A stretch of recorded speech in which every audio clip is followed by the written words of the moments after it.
I also think the Austin Westlake and Prosper game down by Waco is going to be a really good game. I mean, obviously the runner-up in Westlake last year's state champion. They played in this game last year. Prosper had some turnovers in the beginning of that game that kind of set them back.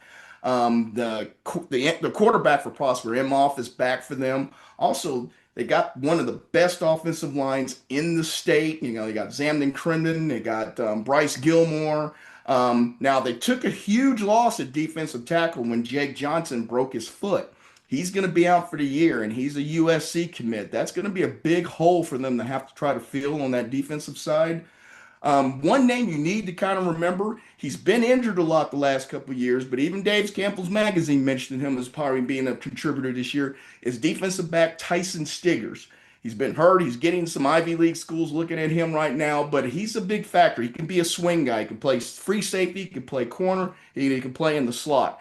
So I expect Prosper to have bad taste in their mouth getting beat by Coppell in the first round last year when a high expectations for them to go deep in the playoffs last year. I think you kind of eat that in the offseason. So I expect that to be, one of their kind of, rally cries going in next year.